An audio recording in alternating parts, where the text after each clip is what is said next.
নিজের খাবারের চিন্তা করি, নিজের চাকরির চিন্তা করি, তাহলে এই পৃথিবীকে আমরা এই অশান্তি থেকে মুক্তি দিতে পারবো না।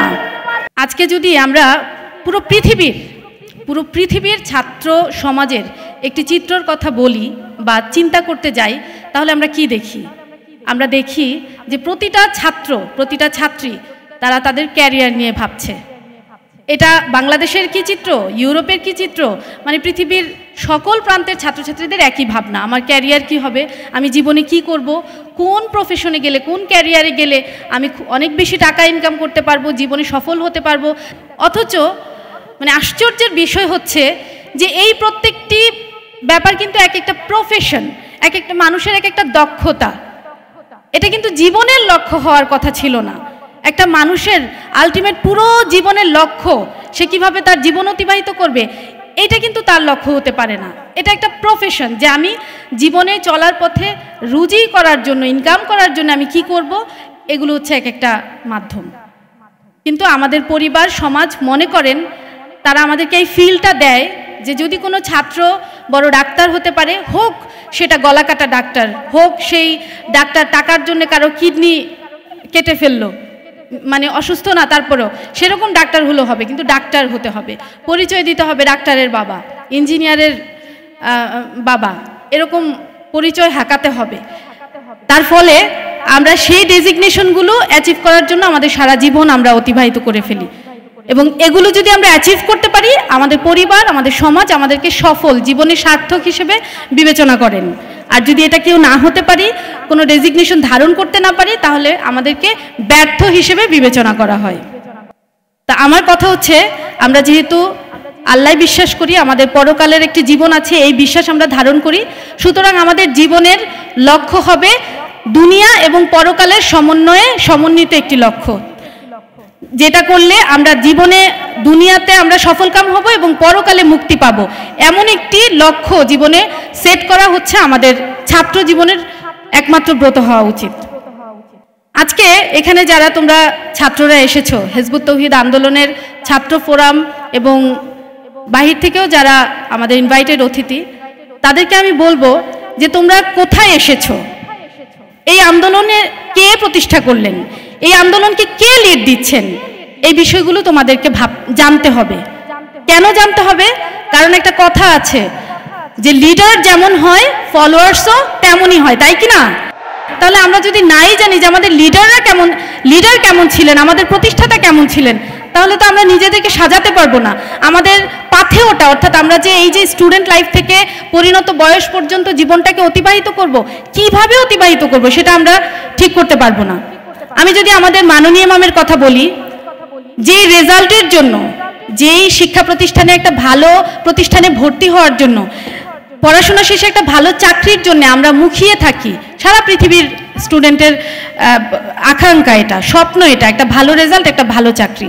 আমাদের মাননীয় ইমাম বোর্ড স্ট্যান্ড করা একজন ছাত্র ছিলেন, এবং বাংলাদেশের সবচেয়ে বড় র্যাঙ্কের যে চাকরি, সেটাই ওনার দ্বারে এসে করা নেড়েছিল, উনি যেন সেই পদে আসীন হয়, সেই চাকরিটা গ্রহণ করে। কিন্তু উনি যখন বুঝলেন যে একজন মানুষ হিসেবে, একজন তরুণ হিসেবে ওনার প্রথম কাজ হচ্ছে এই পৃথিবীর মানুষকে এই অশান্তি থেকে মুক্তি দেওয়া, কি করলে মানে মুসলমান জাতি আবার মুক্তি পাবে, এই পাথেও যখন উনি পেয়ে গেলেন, তখন উনি সেই সমস্ত মানে সুযোগকে পায়ে ঠেলে দিলেন। আজকে একটু ভালো রেজাল্ট করলে আমাদের অনেকের মানে পা মাটিতে পড়ে না, কিন্তু উনি সেই রেজাল্টকে বাক্সে ফেলে সেই চাকরিকে ঠুকরে দিয়ে উনি এই হিজবুত তৌহিদ আন্দোলনকে পরিচালনার জন্য পথে ঘাটে, মাঠে ময়দানে পরিশ্রম করে গেছেন, আজও পর্যন্ত করছেন। এই যে উনি এটা করলেন, ওনার জীবনের আদর্শ হিসেবে উনি কাকে গ্রহণ করলেন?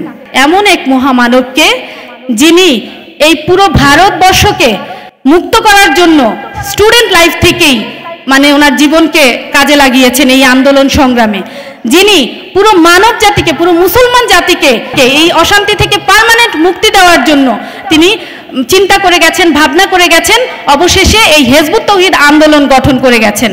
তিনি হচ্ছেন আমাদের এই হিজবুত তৌহিদ আন্দোলনের প্রতিষ্ঠাতা ইমাম, the leader of the time, জনাব মোহাম্মদ বায়েজিদ খান পন্নী। আমাদের ইমাম ওনাকে মেন্টর হিসেবে, আদর্শ হিসেবে জীবনে গ্রহণ করেছেন, যার ফলে ওনার আদর্শ যেমন ছিলেন, উনিও ওনার জীবনটাকে দুনিয়াবী সমস্ত মোহ মায়া এবং অর্থনৈতিক দাজ্জালীয় সভ্যতার মোহকে ছুঁড়ে ফেলে কাটিয়ে উনি কিন্তু আল্লাহর দিন প্রতিষ্ঠার কাজে নিজেকে ব্রত করেছেন। এবং ইমামুজ্জামানের কথা যদি আমি বলতে যাই, যে ইমামুজ্জামান এমন এক পরিবারের সন্তান যার জন্ম হয়েছে আসলে সোনার চামচ মুখে দিয়ে, রাজ পরিবারের সন্তান ছিলেন তিনি। এই অবিভক্ত বাংলায়, যখন এই বাংলা অবিভক্ত ছিল, সেই অবিভক্ত বাংলার শাসক ছিলেন ওনার পূর্বপুরুষগণ।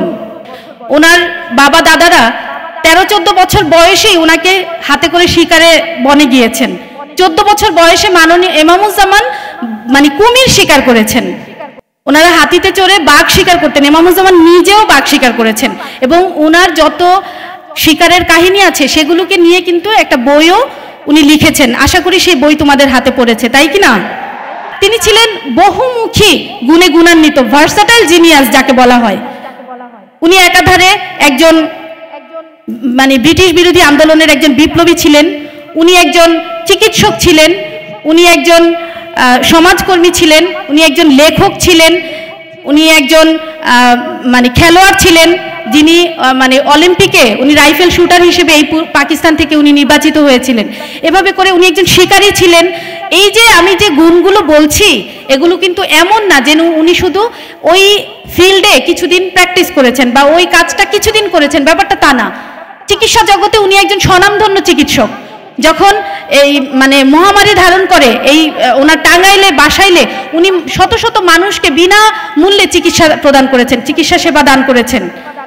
উনি চিকিৎসা সেবায়ও যেরকম নামকরা একজন ডাক্তার ছিলেন, উনি লেখক হিসেবেও আজও সমাদৃত। উনি একজন ইসলামিক চিন্তাবিদ হিসেবেও কত বড় একজন মাপের মানুষ, সেটা তোমরা নিজেরাই দেখছো। অর্থাৎ উনি যা যা গুণের অধিকারী ছিলেন, উনি সেই সেই ফিল্ডে একেবারে প্রতিষ্ঠিত একজন ব্যক্তি ছিলেন। তো এমন একজন মানে বিপ্লবী নেতার, এমন একজন বিপ্লবী মানুষের আন্দোলনের সদস্য হয়ে, আন্দোলনের অনুসারী হয়ে আমরা কখনো স্বাভাবিক সিভিল লাইফ লিড করে এই আন্দোলনকে আমাদের উদ্দেশ্যের গন্তব্যে আমরা পৌঁছাতে পারবো না। আমাদেরকেও ইমামুজ্জামান মাননীয় ইমামের মতন সেই জীবন ধারণ করতে হবে, যে জীবন ধারণ করলে আমার রক্তে একজন সৈনিকের রক্ত সৃষ্টি হবে। আমাদেরকে কোনো ক্ষুদ্রতায় আবদ্ধ করতে পারবে না। আমরা যদি আজকে নিজের খাবারের চিন্তা করি, নিজের চাকরির চিন্তা করি, তাহলে এই পৃথিবীকে আমরা এই অশান্তি থেকে মুক্তি দিতে পারবো না। এই কারণে আমাদের ছাত্র জনতা যারা আছো হিজবুত তৌহিদে, তোমাদের সকলকে সমস্ত ক্ষুদ্রতা থেকে বের হয়ে আকাশের মতো বিশালতাকে ধারণ করতে হবে। তাহলেই তোমরা ইতিহাসে ইনশাল্লাহ নাম লেখাতে পারবে। এবং এই আন্দোলনের যে মূল লক্ষ্য, এই আল্লাহর দুনিয়ায় আল্লাহর দ্বীনকে প্রতিষ্ঠা করে চলমান পৃথিবীর সমস্ত অশান্তিকে দূর করে শান্তি প্রতিষ্ঠা করা, সেই পর্যন্ত আমরা এইখান থেকে রওনা দিয়ে পৃথিবীর শেষ পর্যন্ত পৌঁছে যাব ইনশাআল্লাহ, তাই কি না? সেই পর্যন্ত আমরা আমাদের নিজেদের লক্ষ্যে স্থির থাকব। এই আহ্বান করে আমি তোমাদের সবার কাছ থেকে বিদায় নিচ্ছি। আল্লাহ হাফেজ। আসসালামু আলাইকুম ওয়া রাহমাতুল্লাহি ওয়া বারাকাতুহু।